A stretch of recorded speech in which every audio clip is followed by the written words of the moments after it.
Spartan Dogs, woof woof, go green, Woof. go white. It's Tuesday, July 18th. And for those of you listening to this, we're opening the show with that because Cart's in a Michigan State hat, and I'm wearing a Field of 68 Spartan Dogs shirt, by the way. We are going to talk some Michigan State on this episode. We got some Instagram drama with our favorite dramatic Michigan State player. I'm very excited about that. And then we have some NBA things to attest to as well, including Emoni Bates, who is now a champion, Cart, and he wants the whole world to know that he is a champion. I'm loving every second of that. How are you this morning, though, my friend? You look extra chipper today. You went viral yesterday, Cart. Yeah, I had a little clip about Michigan's former center Hunter Dickinson that seemed to catch a lot of attention. I guess we'll put it like that. But I'm feeling good this morning. I'm a little sad, to be honest with you. I enjoy watching Summer League, and I enjoy watching just basketball in general. And I feel like I got a little gap here. I am going to enjoy watching TBT. I'm one of the few people who maybe actually do enjoy that. But I'm sad to see Summer League's over. But it was, I think we're going to get to it later in the episode, but it was good to see Imani get one for Cleveland. I had way too much fun with Summer League this year. I have too much fun with Summer League every year. I think I'm kind of glad for my own sake it's only 2 weeks, because I think if it was longer, it would get to a point of like, this is an unhealthy hobby for someone to have. So I got to tell myself it needs to be shorter though. It does. It needs to be shortened even from what it is. Yeah, because guys just sit out like once they're past 3 games.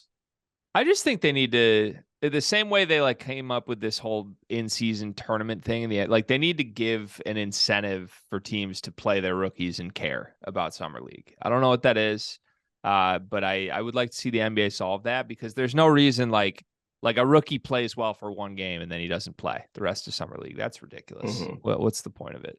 Play your rookies, folks, and don't play your 29-year-old vets who are at Summer League for the 11th time. They don't need to be here.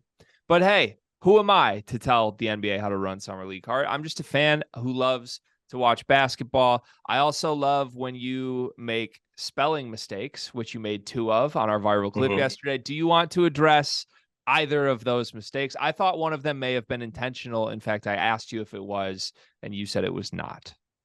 Neither of them are intentional. I'm new to the clipping business. Okay, let's just throw that out there. There's going to be some growing pains along the way. I thought that with our Twitter Blue subscription, we'd be able to A, post longer videos, and B, be able to edit. Thanks a lot, Elon, but I guess not.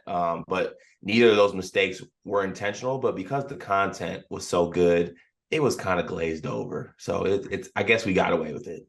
I am shocked we didn't get more pushback on the errors from that. But the fact that clip is what it is, and you refer to him as Hunter Dixon, is hilarious to me. I thought it was if I'm Hunter, that's an open invite to cook. Yeah. Cook yeah. us. Little surprise. Like you can't spell and your grammar's bad. Fat ass would be my response. I'm a little surprised there was no response from Hunter, although maybe this is one of his Twitter hiatus that he has taken from time to time. I'm sure he saw it. I'll just say that. I'm sure it made its way back to him somehow. Again, like I said in the clip, I like Hunter Dickinson, the person. I stand by everything I said yesterday. I think it was a little harsh in the clip for people to hear, but clearly it resonated with a lot of fans from a lot of different fan bases for a lot of reasons. So, Hunter, hopefully this is a truce and we don't talk about each other anymore, my friend. Let's get to some comments from yesterday's show. We had 14 comments yesterday. Cart, we'll start at the top. This is from Casual Big Ten. Awesome show, boys. I'm locked into these daily episodes. The mid-roll ad by Greg was top-notch. Hope we can link up again down the road. Keep up the good work. Casual Big Ten, yes, I would love to link up down the road. Thank you for the kind words. Gavin says, Dickinson's podcast request had me actually laughing out loud. I can't even express how delusional and ridiculous that is. Today's pod was a good one. Definitely a great birthday present to keep me entertained at work. Keep up the great work, fellas. Happy birthday, Gavin. Can I comment on that real quick? Of course. First of all, happy birthday, Gavin. Second of all, I truly don't think that Hunter actually thinks that he had a better career than Cassius Winston. I know a lot of people are spinning it like that, but I really think that he just wanted to be a troll, and he wanted to see a Michigan State fan tweet that he had a better career than Cassius Winston. I don't think he actually believes that. And I feel like that was kind of how it was taken, but I don't know. I feel like that air just needs to be cleared up just a wee bit, little context for the situation. Yeah, you're 100% spot on. There was no insinuation that Hunter believes that himself. This is just Hunter doing what he does, playing the character of Hunter Dickinson. I'm shocked that little element of yesterday's rant is what seemed to get the most fire online. I don't think especially after you cooked. Yeah, I think if I was listening for the first time, I wouldn't be surprised by that. The way a lot of people were like surprised, and then the headline became, "He asked podcast host to say this." Like, no, like we were trying to get Hunter on the show. Hunter and us had a little back and forth from the Barstool joke last year, so he made a demand to us. The demand was funny, by the way. And by the way, you almost agreed to do this. I did. No, I didn't. I wanted him on the College Hoops to Go episode. Should we give the backstory of this? When you got this DM from Hunter, it was a DM, not a text. You were at a murder mystery party. Can't make it up. Yeah, and I was 2 sheets to the wind, if that's the phrase. And I was on my couch, sober, and trying to navigate the situation, like trying to call Carter frantically of like, we got Hunter, but you need to do this. I was literally in the last phase of the murder mystery party. And I finished second. I was distraught. He was distracted by Michigan's best player making a demand in his DMs. Anyways, Carter did end up agreeing to the terms, but Michigan lost to Indiana the next day.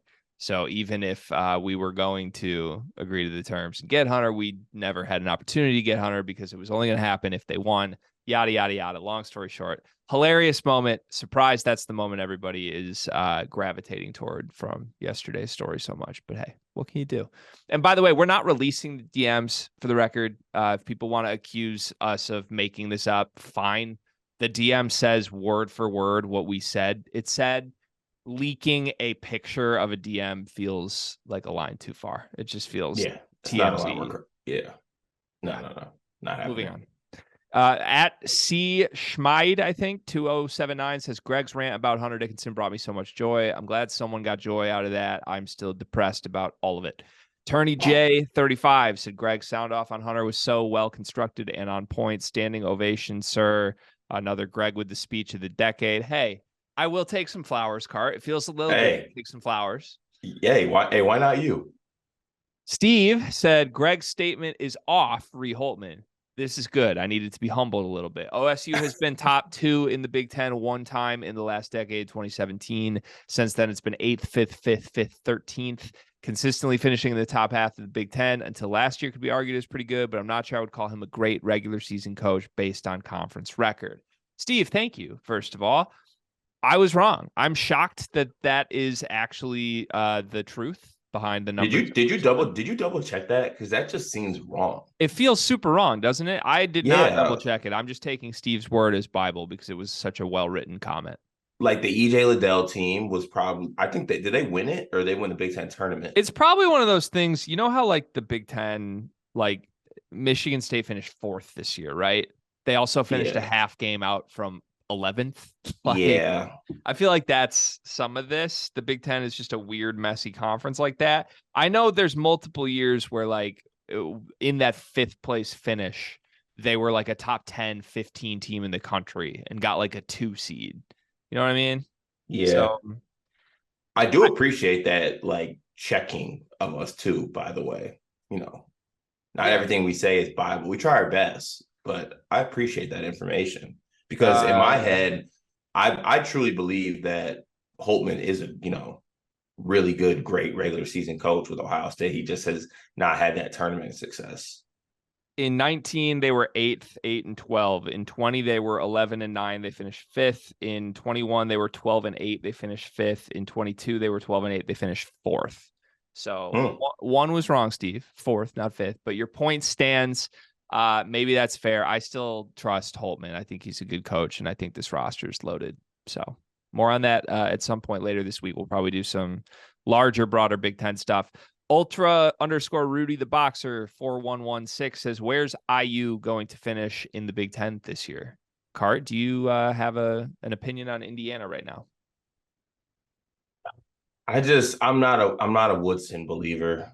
I'm not a Woodson believer, and I think the team still is kind of clunky the way it fits, and it's a lot of hoping to me. I do like Mbako.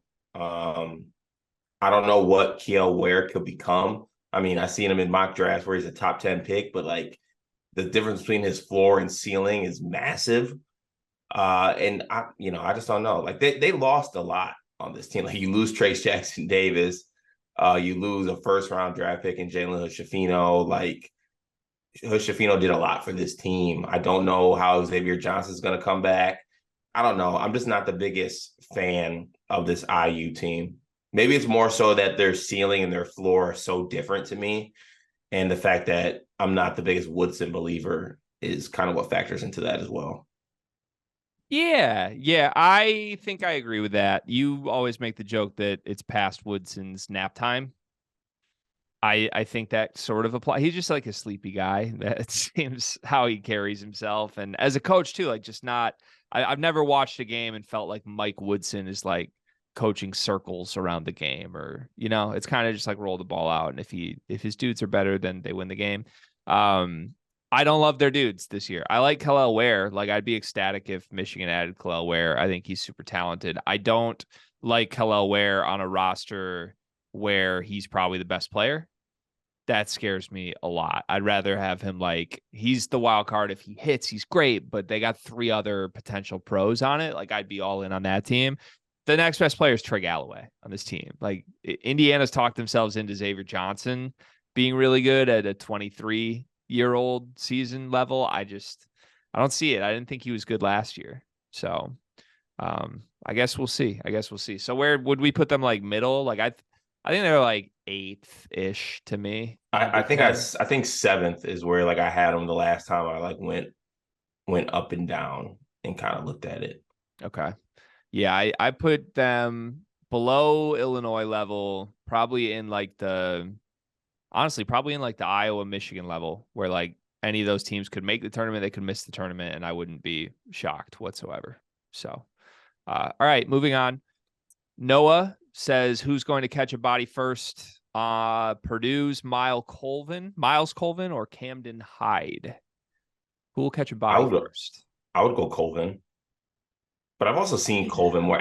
Everyone keeps telling me about Hyde. I gotta like look into that more. I mean, our boys over at Brags in the Stands keep telling me all about Hyde and what he was doing in high school before he got hurt. I know what Colvin's got in his bag, so I would bet on Colvin. Probably neither of them though, because they're just gonna both throw it in the Edie. Yeah, correct. I don't know. I don't see it with Camden Hyde. I admittedly haven't seen as much Camden Hyde as any Purdue blog or fan has. Is his name Camden? Yeah, it's Camden. Cam Hyde, but Camden Okay. Hyde. I don't see it. I think he's role player type. I'm a little confused why there's so much gas and hype around him. Like I'm sure there's positive talk coming out from the program around him, but like I don't think you want him playing much. I don't think there's a lot of upside there. Maybe there's 4-year upside of like a program guy, but I don't expect him to overtake any of the freshmen from last year that are back in the backcourt, or even like Ethan Morton on the wing. I would pray, if I'm a Purdue fan, that Colvin is the guy who steps up and is better, because I think what he brings to the table is something Purdue doesn't already have. Hyde to me is just another guy who does things that they already have from other guys. So we'll see. But also, like, do you think handsome white guy is playing into that with Camden Hyde at all? Not that he's handsome, but like that's kind of the sense. Like, oh, he's this intangible glue guy, like Purdue wing. It bugs me a little bit. It seems like they always. I don't know. I just get like the Spider-Man pointing meme with him and Caleb first. It just seems like they always gravitate towards these, like, for lack of a better word, these white wings they gas up like they're better than they really are, when they're just role player dudes. They're role player dudes. It is what it is. That's okay. But I gave Purdue an A on my offseason grade series. And I think Craig, our boy from Brags and Stands, Craig Bowers, sent me some DMs this morning that I haven't read yet. So I'll have to see if he likes the A grade or not. But I did see Camden Hyde was in one of his comments to me. So he's probably upset I didn't give Camden Hyde more love. Camden Hyde better do something because everyone keeps bringing him up. And I mean, I guess, I don't know. I'll be like that Shaq meme, be like, I'm sorry, sir. I wasn't familiar with your game. But like, yeah, I don't know. I just like I think I gave him an A, and the feedback is like, well, no love for Camden Hyde. Like I gave you an A. Like I mean, because this is sleepers and we can say what we want, it definitely factors in that the name Camden Hyde strikes zero fear in me. That's a thing. I'm also high on Colvin. I thought he looked really good with the Team USA. Yeah, I like Colvin a lot. That's why I think Colvin's what they need, and I agree with your A grade for Purdue. By the way, we'll probably when we get to it, but I agree with that. Coming up later. All right. Jacob Petticord 9439 says Dickinson crazy laughing emoji. Yes. Lucas F8144 said Carter's head is shaped like a slice of cheese. Greg's head is shaped like a hard-boiled egg. You responded in the YouTube comments to this, Cart. You said if it's pepper jack or Colby jack, this is a compliment. If it's Swiss cheese, I'm going to request you drop your location. I'd also like some clarification on that because a piece of cheese is like a 2D item. I can kind of see it, to be really. I definitely see hard-boiled egg for me. I have an egg-shaped head for sure. I don't like the eyes you're making at the camera right now. I'm trying to see it. I just don't see the slice of cheese. We're going to move on. Neil Stuckey 9896 said, in honor of Cart's hat, favorite throwback sports logo? His list: Mighty Ducks, number 1, thanks Disney. 2, Raptors. 3, Hartford Whalers. 4, Memphis Grizzlies. Also, if this comment gets 1,000 likes, Cart has to join a Moneyball team next year. Luckily for you, Cart, it got 0 likes to my eye, which is sad for Neil because he deserves more likes on that comment. What throwback logo do you love, Cart? What do you got?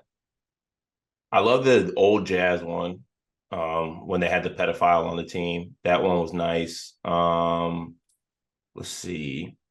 I randomly like the old Mavericks one too, like the ones when Jason Kidd played for the Mavericks, like way back in the day. It was like the M with like the little kind of top hat and the green and blue writing on the right. I like that. Honestly, all old NBA logos are absolutely fire. Like you really can't go wrong with any of the old NBA, old Raptors logo. Shit. Even the old Spurs logo with like the orange and like that teal color. All old NBA logos. Can't go wrong with those. Yeah, complete heat. I would just throw a few out I like. I love the Mighty Ducks logo, obviously. That was at the top of Neil's list. I like the Arizona Diamondbacks old logo, circa like 2001. Just the purple A with like the green little zags in it. While we're on baseball topic, the old Rays logo with the actual stingray. Still gonna get back for Steve Irwin, RIP Steve Irwin, but that hat is fire. It's hard for me to separate logos from jerseys too. Sometimes, like I think there's jerseys I like that make me think I like the logo more than I do. For a college logo, I would go the UConn logo. That's Husky, like the 2010. I think it was 2009 era before they got the new one. I really like that. Or what about like the Ray Allen ones where it was like the actual Husky? You know what I'm talking about? And it had like the old school with the blue stripe down the sides. You know what I'm talking about? I think we're talking about the same one, but I think I think we're just mixing up the years. That's fun. Those are fire. Great logo. I got a bunch of UConn gear from Redacted Company for my birthday, and I have a new appreciation for UConn as like a brand. I think they got some swaggy gear in general. So that's the last nice thing I'll say about UConn, defending champs. Steve Profit says, a pair of podcast trolls looking for clickbait. The only reason most of their shows mention Illinois is for the Illinois fan base. Schools in Michigan do not have a fan base like the Illini. It would be better if they knew basketball. For example, the Illini are way more talented this year compared to last year. It's not even close. Myers, Meyers, and Epps quit play during games, and they were the only two that did that last year. A cancer to any program. Cart, your response. I was more confused. Did we even talk Illinois on that episode? No. Okay. I mean, I don't know. The one thing I will say is that I don't know if there's like a memo or like a daily newsletter sent out to like all Illini fan, but you guys are all on the same page. I will say that. It's good camaraderie. So I shout out to y'all for being on the same page. It doesn't seem to be a split fan base. It's an So impressive coordinated attack always with yeah. Illinois. I do appreciate it. Yeah, I just get your own players' names right, man. Just get that right. Like, can you call Matthew Meyer and spell it right instead of Myers? Then I'll take you seriously next time you comment on one of our videos, Steve Profit. And good news for you, Steve. No Illinois talk today. I'm going on, the meme where it's like how many days since something happened. 6 straight days since I've trolled Illinois fans at this point, Cart. It feels really, really refreshing. Those are all of the comments for today. As always, comment on our main YouTube video, the full episode. Every single day, we will lead off the following day's show by reading and responding to each of the comments. Shout out to the chat, the mob on YouTube. Our YouTube is growing. That's good for us because we can actually make some money off the YouTube. So if you are a fan of this show, the best way to support us with this show is by watching our videos on YouTube and commenting, liking, interacting, subscribing, all of that. So appreciate it, everybody. Cart, let's get to today's topics. First up, AJ Hoggard, Michigan State starting point guard. Wow. Often referred to by you and by the Spartan fan base as the quote-unquote best point guard in the Big Ten. That's been a thing over the last few years. Well, now he is a veteran. He is a senior on a top 5 team in the country preseason. He is the heart of this team, the emotional leader of this team, the dog of this team. And he took his dogness, Cart, to Instagram yesterday to battle, one, with some trolls, but 2, with John Rothstein. John Rothstein put out his Big Ten power rankings. He had Purdue at 1. He had Michigan State at 2. AJ Hoggard was unhappy that Michigan State was at 2 behind Purdue. He commented on the Instagram post, bet. It's a simple 3-letter word, bet. And then there were, of course, trolls who responded to AJ like, LOL, bro, Purdue's ahead of you. What are you doing? He didn't even diss you. And then AJ got into the weeds with a certain LarryTheLobster, Cart, trolling the troll back. So we're okay with that. I think we're a fan of trolling trolls. We certainly do our part of trolling trolls from time to time. More importantly to me, should AJ Hoggard be upset? Should he be slighted that Michigan State is ranked 2nd in the Big Ten by anyone, let alone John Rothstein? So I was originally going to come on here and say no, but also to AJ's credit, now I don't think he should have necessarily I think it was pointless to comment bet on there because of obviously like he's picking you 2nd. Like that's not like he's just picking you in the bottom half. I get it. Like you take that as disrespect. I just don't think it's necessary to actually comment and be like bet, like, and just go at it back and forth with people on Instagram. But to AJ's credit, some people are wired differently. Some people motivate themselves differently. I actually relate this to you in this situation, Greg. You sometimes have to get yourself going. Sometimes it takes a comment. Sometimes it takes somebody putting you in 2nd to get you fired up and get you ready to go at it. So there's a certain people that need motivation and take everything as disrespect or some form of motivation. If this is what AJ wants to do to get himself going and make himself better and be a better basketball player, then honestly, I'm all for that. Would I personally argue with a John Rothstein ranking? No, pretty sure he's an NPC. Still don't believe that guy's a real person. Even if he is, I think he's controlled by a higher power. But yeah, I'm not with the commenting bet and going back and forth after somebody picked you to finish 2nd behind a preseason top 5 team who won the Big Ten last year and get a National Player of the Year back and won the Big Ten tournament last year. So you have Purdue 1 and Michigan State 2 in my preseason rankings. Yeah. Okay. Yeah. I've said that many a times. I think till the big dog gets knocked off, they're number 1. I think they're on the same tier as Michigan State. It's Michigan State and Purdue like battling out for the number 1 spot. But going into the season, I think Purdue is the number 1 team in the Big Ten. Yeah, okay. Clearly AJ Hoggard would push back on you for referring to Purdue as the big dog, right? That's the disagreement here. The results are the results. It is what it is. Okay. Yeah, I'm with you. I'm still in mental shambles that you compared me mentally and emotionally to AJ Hoggard right now. I mean, I get Are that you I'm a more spiteful human are you being. more in shambles because you actually see the connection? I maybe I don't know. I'm just terrified. I'm reevaluating everything. I like to think that my spiteful nature is rooted in reality a little bit. I feel like the difference here is from what I've seen in moments from AJ throughout his career, he seems to be spiteful about things that feel a little less realistic to me. Um, I don't know. Is that wrong? Like AJ just is an unpredictable dude. That's what I'm learning this. Like entering the draft, okay.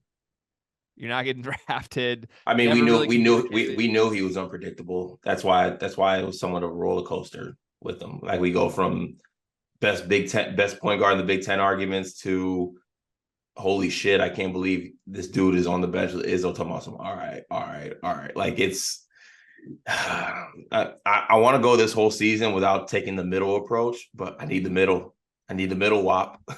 just, just find it.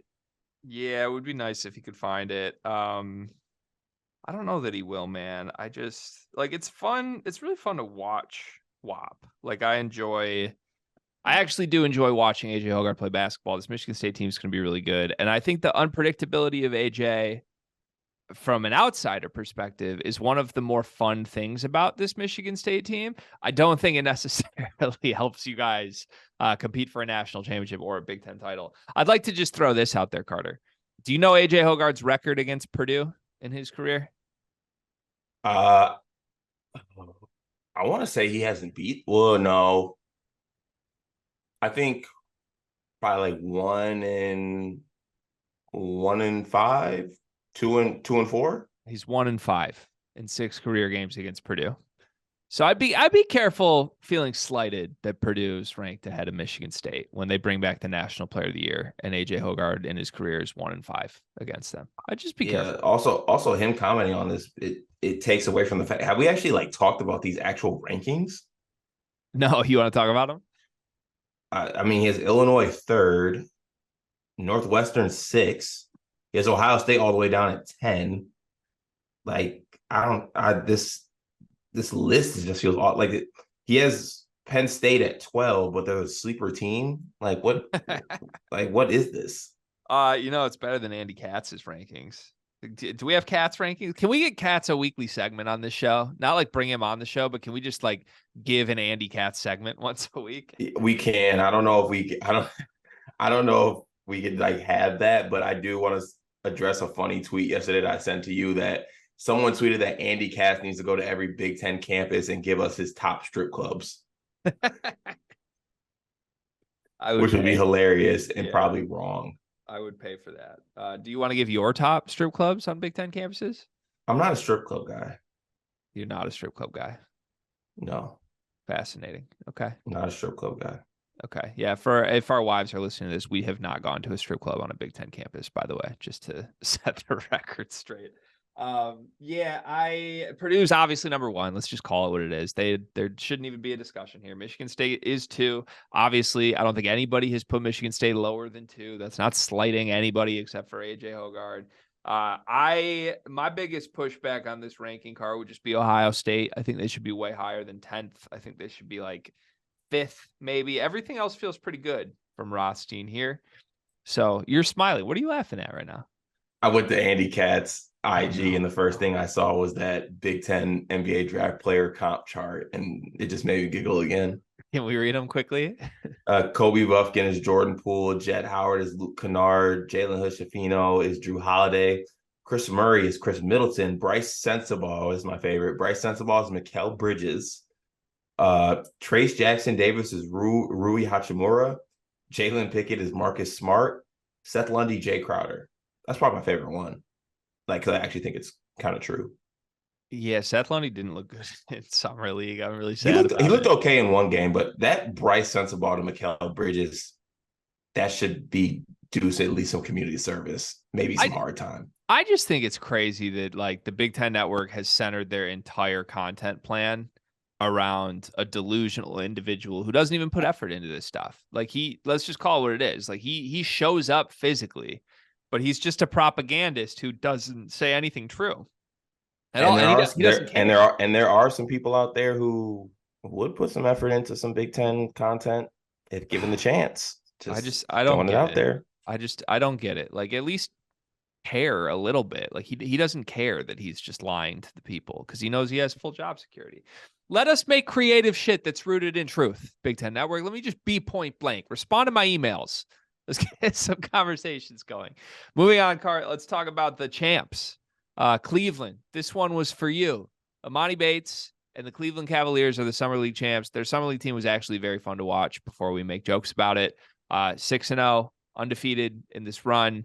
I saw some tweets from, I think, Cavs Twitter people that was like, damn, I don't want this to end. Like, I really liked watching this group of guys play basketball as a team. And it was a lot of guys other than Imani. Like, it was a lot of non-star players. Like, Sam Merrill, God bless his heart, was one of the best players on this team. And there's just a bunch of Sam Merrills out there that are not brand name dudes who are playing for their own personal stats. They were just out there to win games and show what they can do. Emoni Bates, though, was the heart of this team. He was one of the centerpieces. I don't know if he was the leading scorer, but I wouldn't be surprised if he actually was the leading scorer at the end of this. Mobley was. I think he was second, maybe. Okay. Second or third, yeah. Okay. Yeah, they had a lot of guys in double figures, so it's either one or up there. But man, he shot the ball really well this tournament. He did more than just shoot the ball, though. Like, he limited turnovers. He had some very impressive assists, some vision stuff, some facilitation stuff he's never shown through his ranks since high school. Even some defensive flashes. It's wild. He looks like a totally different player than what was billed as all of the red flags, all of the negatives coming in. So what's your take on this? Did Cleveland get the steal of the draft in Emoni Bates? Okay, I think saying steal the draft is going a little bit too far, in my opinion. Because Cam Whitmore exists? Because Cam Whitmore is out there. And I think that the fact that he went 20 is still ridiculous. But with that said, I mean, I've mentioned it many and many times on episodes that we record. And unfortunately, I'm going to sound like a broken record. Like, I've been polling for Imani, just the fact that, like, I don't know, it's weird to me that people want to see like kids who make mistakes fail. And in my eyes, I didn't think that a lot of the things that happened to Imani were necessarily his fault. Now, that's not saying that he's not at fault for some of the things that did occur or transpire like along his career. But like, you don't want to see like kids who have all this hype like flame out completely. Like, that's sad to me. So seeing him in this situation, seeing him have a successful summer league, seeing him like enjoying it too. Like, I know people are probably like think the Cleveland "this one for you" tweet is funny. Or is like wild for a summer league title. I think it's funny. I think it's great to see that he's enjoying himself and having a good time and things like that with basketball. I truly think he's actually in a pretty good situation in Cleveland. They can probably put him in the rotation, bring him off the bench, and for 10 to 12 minutes a game, the coaches are going to be like, all right, Imani, whenever you touch the ball, just shoot it or just do him. Just go cook him. Just make him, go get a shot up. But it's really good to see. And it also staples the fact that all the folks who said they would not take Imani at Michigan State when he was looking for somewhere to go, that was the wrong decision. I still think we should have took him, and I would have took him back. Both our teams missed on him because, like, after he transferred from Memphis, there were a bunch of rumors, a bunch of smoke that he wanted to go to Michigan. Like, he was working out with the Michigan team. Jawan was talking to him. And I always asserted that it was like an evaluation process. Like, Jawan was seeing what he'd have to deal with as a person before he made a decision on this. Ultimately, they never considered taking Emoni Bates. They started Terrence Williams at the 4 all year. They ended up in the NIT because they started Terrence Williams at the 4 all year. Like, if you throw Emoni Bates on that team, I really do think it changes things drastically for Michigan. Especially especially like for Imani personally, because Michigan's so good at like sweeping gun charges under the rug too. So like that would have been a really good situation for him. Yeah, definitely. Well, hey, at least Imani has made it through the other side. I'm sure nothing will go wrong for him personally now that he has publicly stated his mentor, the person who is giving him the most tutelage right now, is none other than Michigan State's own Miles Bridges. What we don't say that. What do we say on this podcast? If you're gonna if you're gonna go that route, I'll play that game too. Let's just We call it that. redacted. In all seriousness, I was gonna say this later. It does scare me genuinely that Imani was asked like, hey, who's taking you under their wing in the NBA? And two of the first names out of his mouth were John Morant and Miles Bridges. That's just, and he meant it like genuine. Like I'm sure those guys and the third was DeJounte Murray, who let's not act like he was, we know he's had some things going on with like some issues. He literally, I think 2 weeks ago, was getting ridiculed because he told some guy to shut up and go praise Allah. Like what are we doing? And I'm sure these guys actually have like reached out and tried to be like kind to Imani, but it just like Imani is a magnet to toxic people. He just is. It always has been that way. 17 points, 6 rebounds, 1 assist, a block per game, 44-40, 100 splits for him in summer league. I'm just happy. Can I say that? I don't feel like we say that much on the show. I am happy for Emoni Bates and just in general from myself as a basketball fan. I am happy that we have discovered that Emoni Bates can be utilized and be himself on a basketball team that has proven capable of winning games at any level. Oh yeah. Like that was sort of the thing was like, if you're going to play Imani without Imani making complete overhauling changes to who he is, you're going to lose the basketball games. That's not true. Like this Imani from Summer League card did not change anything to a crazy extent. For the most part, you watched these games and you watched Emoni Bates. He just was making shots and he looked a little better as a passer and he looked significantly more engaged defensively. But like, I would not say play style, like anything changed from Imani. This is the Imani we have known for his entire career. It's just working in the NBA Summer League, which is impressive.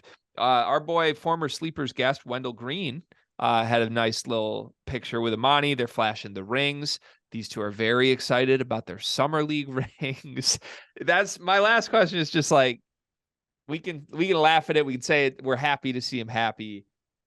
Are you a little put off at all that he really is celebrating like this is like an important championship? I mean, I don't know. Like I said, you said you're happy that like Imani's happy and playing well. I think he just wants to be happy. Like a couple tough years of basketball. This is a happy moment. Okay. Yeah, just a lot of like, I mean, so many retweets of like Emoni Bates checks out his championship ring and celebrates with the fans in the crowd. Like it's so he also spelled Cleveland wrong in his Cleveland. This is for you. Incredible. Tweet. Incredible. I'm trying to find the tweet right now. I'm scrolling through. There was somebody, I think it was like yesterday, maybe somebody tweeted his stats that included 0 assists. And it said like in parentheses, like real basketball as a joke. Oh yeah, right here. Emoni Bates tonight, 20 points, 7 rebounds, 0 assists, parentheses, real basketball, chip season soon. And Imani retweets that. Like, I love that. I love that. I'm sorry. I do. I'm in on Emoni Bates. I really am. I think there's a world cart where we look back years from now and say it's very surprising this kid didn't go in the lottery. Like, I don't know. It would have been crazy. On draft night this year, it would have been crazy if a team took him 10 to 14. Years from now, I don't think it would be. I also just want to point out, Golden State Warriors took Brandon Podziemski over Emoni Bates. I was also going to go ahead and stretch this out to, I think that Emoni Bates will have a better NBA career than Bilal Coulibaly. I agree with you there. I think there's a lot of names we could pick out. The AirPods one cracks me up. Like, from an organization who has won a lot of championships that has really overthought some things in the draft the last couple of years. Once again, AirPods at 19, I believe it was, with a lot of names, not just Emoni Bates, but looking back, Emoni Bates sitting there. I like AirPods. Do you like AirPods? I do like AirPods. Okay. I like his game. I don't necessarily think he played truly well in summer league, but shot like 20%. yeah, but like I think he, he boards it, he passes it. Like I could see him. I think the shot's gonna fall for him. He can shoot the ball. Anytime a player has to tweet that they're not worried and their shot will start falling, I'm out on that player. Did he tweet that? Yes. Okay, I'm out. Yeah, I couldn't be more out. I did not know that. I'm off the cliff. That was after I think game 3 of summer league. He released a public statement that said, "It's all good. Shot's gonna fall. I'm not worried." Yeah, I'm very worried about that. Hey, it's Greg here, interrupting whatever nonsense Cart and I are talking about to ask you if you knew that we do this 5 days a week now. Monday through Friday, you can find the full video episodes of every episode of the Sleepers podcast on our YouTube channel. You can also listen to them wherever podcasts can be listened to.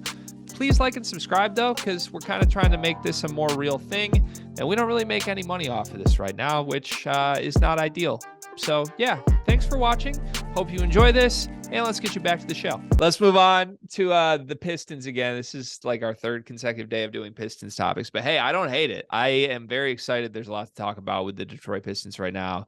I love our core right now, and divisive. I feel like there's a lot of Pistons fans. Some are still like trying to play the skepticism game of like, Troy Weaver doesn't have it. I don't like what we're doing. We wasted the money, all this stuff. Bottom line is we got 4 young players that look extremely promising. Cade Cunningham, Jalen Duren, Ausar Thompson, and Jaden Ivey. I want to talk about Ausar briefly because the NBA Summer League, I guess, all first team, second team came out. Ausar was not on there, which is crazy. I watched, I think, more Summer League than any person I know. I bet on almost every single game. Ausar was one of the top 4 players I watched. Yeah. Now, it wasn't necessarily counting passing stats, but this guy was top 5 in summer league in rebounds. He had assists, he had blocks, he had steals. He did everything on the floor. And he averaged a double-double, averaged 2 steals, averaged 2 blocks. Like, he was not honored at all. Does this matter to you at all that Ausar was not recognized on one of these teams? No, you want to know why? And this is exactly why I love Ausar. He does not care. He's not tweeting that, oh, I got snubbed, or hashtag I'm locked in, they're doubting me, something like, Ja Morant level Jason Tatum type tweet. He's just he doesn't care. He's probably back in the lab, like just working out, just want to be better at basketball. That's why I love him. Just love his mentality, love his mindset. He was clearly robbed. Like the fact that he's not on the second team, averaging a double-double in the stats that he did, and just visually off the impact. Every single Pistons game you watched, you literally could not, take your eyes off Ausar because he was making plays, whether it be on the defensive end or the offensive end or just making the right play. Like, it just doesn't make sense to me. But at the same time, Ausar doesn't care, so I'm not going to care. Are you throwing a little ricochet shot at a certain other member of the Pistons core who would have absolutely tweeted had they not been honored? No comment. Can I get a comment? I don't like dancing around things on the Sleepers podcast, Car. I don't think we do that. I mean, yes, Jaden Ivey would have retweeted it, quote tweeted it, and made it his header photo. Yes, he would have. I am with you. It's very refreshing to me that Ausar doesn't care about any of that. He cares about hoop. But let me read off some names. The first team was Keontae George, Sam Merrill, Orlando Robinson, Hunter Tyson, Cam Whitmore. I don't have any problems with that team. Do you? No, I don't. Hunter Tyson was good, by the way. Hunter Tyson was dirty. Yeah, he looks like a steal. And obviously, we've talked about Keontae on here before and Cam Whitmore. That team deserves it. Fine, whatever. The second team is where I have a problem, Car. Imani Bates is on here. Fine. Max Christie's on here. Fine. Javon Freeman Liberty, Xavier Moon, Jabari Smith. Fine. Jalen Wilson. I don't understand Freeman Liberty, Moon, or Jalen Wilson over Ausar Thompson. No, I don't like it. And there's no argument you can make for those guys over them. I feel like that second team, I think that second team was specifically crafted to piss you off. It was 100% was crafted to piss me off. I mean, Jalen Wilson, Max Christie, yeah, even Xavier Moon, like It's just two middle It's fingers up to you. It is. It makes zero sense. It truly doesn't. The Summer League MVP, though, makes you happy. It's Cam Whitmore, your beloved Cam Whitmore. Do you want to take a victory lap? Should we step aside and give you this moment to take the Cam Whitmore victory lap that you've been wanting to take for now 9 months? It's not me taking a victory lap. I just want you to come full circle on this and see that and admit that he's a player. I'm not there yet. Okay, let me ask this. I know you were saying that his feel for the game was one of the things that you kind of deterred you, and his actual like basketball IQ and things like that. Did anything about his play change that for you in summer league? No. Okay. No, I think his shots went in. Okay, you think that's what it was? Okay. All right. Yeah. I'd argue that he showed a little bit as far as feel for the game and making the right plays and get to his spots. And I feel like that's not something you necessarily saw him as. I thought he showed a little bit of that in summer league. What do you mean by getting to his spots? Because I guess maybe we're just like saying the same thing, but in different ways. Because like I guess I'm saying getting to his spots to either score, and you're saying he got to his spots to get his shots up. He's always been able to get to his spots. Like am I surprised that Cam Whitmore's been able to create shots for himself? No. He's not a playmaker. Right. Which is why I go back to he's DeRozan. It's like I don't even have a metaphor for it. You're just going straight to the greatest mid-range player in maybe NBA histories other than Michael Jordan. Like that's a crazy comp. Listen, I did the Field of 68 scouting report on Cam Whitmore. I did this with Doster, and Rob was extremely high on him, said I would consider taking him 3rd overall. I was like, Jesus Christ. I said that I would take him late lottery. I was like, don't let him fall out of late lottery, but anything above like 8, 9, 10 feels like a little reach to me. Obviously, he fell to 20. I probably shouldn't have taken a victory lap on that the way I did. Cam Whitmore could turn it into a very nice NBA player. Him doing what he did in summer league to me does not change the way I view him at all, because all of his buckets in summer league were what we knew he could do. We know he's an isolation scorer. We know he's strong as shit. We know he has a big body. We know he's extremely athletic. Like he is a bucket in all of that. When he's going extremely young, when he's a bucket, he's an isolation scoring machine. We know that. That's pretty much what Villanova's offense was, by the way. Neptune got so much criticism for the Villanova offense just being your turn, my turn. Well, that's what Cam Whitmore's good at. So, like, but he didn't get a turn. He got a lot of turns. He still is a total black hole, and everything he did, you can watch the Rocket Summer League games. He barely passes the ball ever, and that didn't matter because he was scoring this 5-game stretch. Maybe that continues his whole career. If he's efficient in what he does his whole career, then hell yeah, there's a role for him. Also, I will say he's always been like a solid cutter. Like I'm not to say like he doesn't have horrible basketball instincts in every way. Anything that's centered around Cam Whitmore trying to score, he's good at. Like as a cutter to score, he's pretty good at finding openings and like getting in spots to catch and score. Just anything that makes his teammates better is non-existent with Cam Whitmore. That didn't change in summer league really at all, in my opinion. The shots just went in. And if the shots go in his whole career, then absolutely that's a steal at 20 in this draft. So Houston should feel good about it.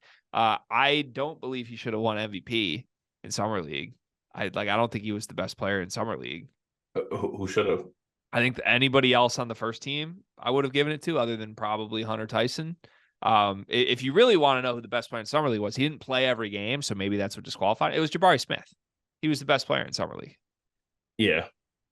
Played what, 2 games, 3 games? Cam Whitmore played 3 games next to Jabari and Tari Eason and was never better than the 3rd best player on the floor. Like, I don't understand the rookie wasn't better than the second-year players, second-year first-round picks. Yeah, but I don't understand how the 3rd best player on his own team gets MVP of the whole summer league. It's like I'm trying to. You're coming. It's okay, Gregory. You're coming around. It's slowly, but it'll happen. You'll fully commit. It would be like if it would be like if Jaden Akins won Big Ten Player of the Year. And you're just like, huh? Like, because the Tyson Walker not exist anymore? Like, Like, okay, he had a couple good games. Like, I would say that. ah, you're right. Shit, man. What an episode. Any final thoughts on Imani? Any final thoughts on Ausar? Any of this? Any NBA Summer League wrap up thoughts from Carter Elliott? I thought the rookies were pretty impressive as a whole. Good class. Yeah. Thought it was pretty impressive. I think that was my one takeaway. Yeah, that's probably my one takeaway. Rookies are actually impressive. I really agree with you. Feels like a really strong class. It was billed as a really strong class, and they showed out. So shout out to Summer League. Shout out to all the players. Shout out to Emoni Bates. Shout out to Ausar Thompson. You were first team all Summer League, according to the Sleepers Podcast's Hearts. One big thing, Cart. What is your one big thing presented by Bigby of the day? My one big thing, we're actually going to go to the grassroots circuit on this one. We're going to, yes, it's sports. Greg, I don't know if you know this kid, but can I introduce you to your new favorite player? Please. His name is John Mobley Jr. Plays at Wasatch in Utah. I think he played at Bishop Gorman last year. Plays for Las Vegas Elite on the circuit. This kid is probably maybe in shoes 6'2", probably closer to 6 foot, 165 pounds soaking wet. Committed to Ohio State. But Gregory, let me tell you, when I watch this kid play basketball, all I can see is Trae Young vibes. Like, he is going to go crazy in the Big Ten. I think he's ranked probably 38th, maybe 40th. So like in that 4-star range, with a top 50 player, very small in stature. But I'm telling you, G, like, this dude is going to give you Trae Young vibes at the next level.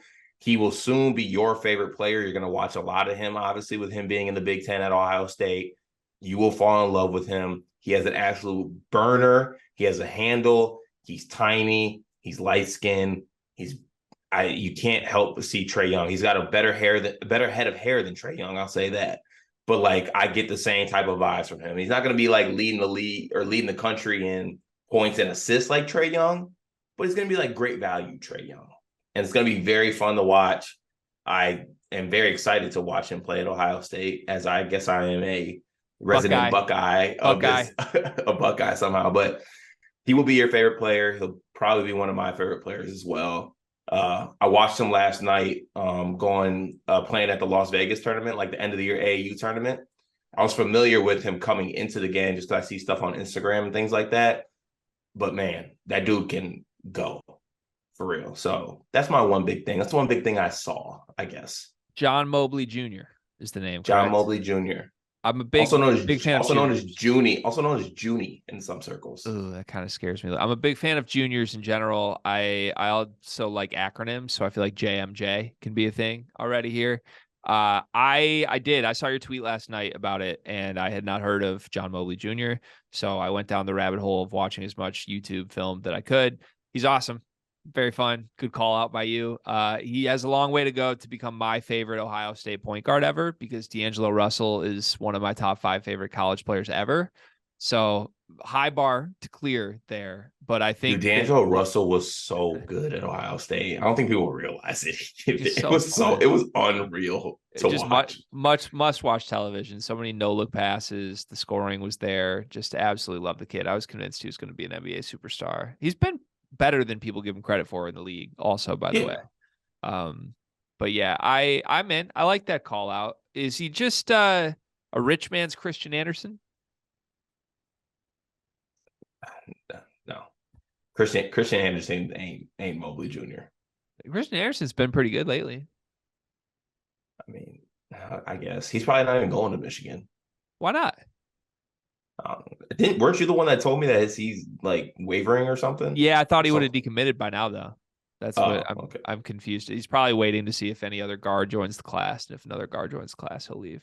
Or if Juwan gets fired, or that. For the record, I really hope Christian Anderson stays in the class, because I am genuinely really high on him. I think he's really good. Christian Anderson, John Mobley Jr. battles. The stuff you're liking about John Mobley Jr. is kind of there with Christian Anderson. That's all I'm saying. Just kind of. But Mobley's better. It is what it is. Okay, my one big thing today, presented by Big B as always. Do you have a Big B slogan today, by the way? You got it wrong yesterday. I'd like to give you a chance to come back around and see if you have something better today. No, but I will let you know my favorite drink at Big B if that means anything to you. Please. Iced teddy bear, extra ice.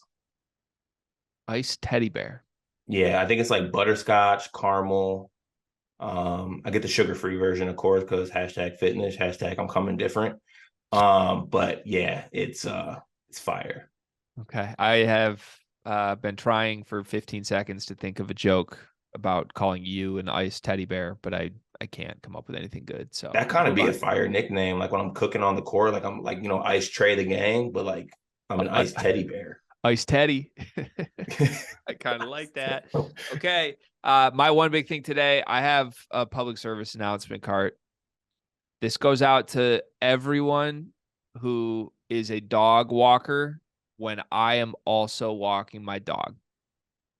If both of our dogs are going nuts at the same time, if they're both barking, if they're both trying to just get at each other, you are not allowed to be the person who just sits there and holds their dog. Because here's the thing, if we're crossing and we're walking by each other, we have to get by each other. So what gives you the right to be the one who gets to sit there and hold the dog while my dog goes nuts and I have to get by you so that the situation ends? Because if you sit down and hold your dog and then I sit down and hold my dog, we're both just sitting there holding our dogs who are trying to kill each other from across the street, and it will never end.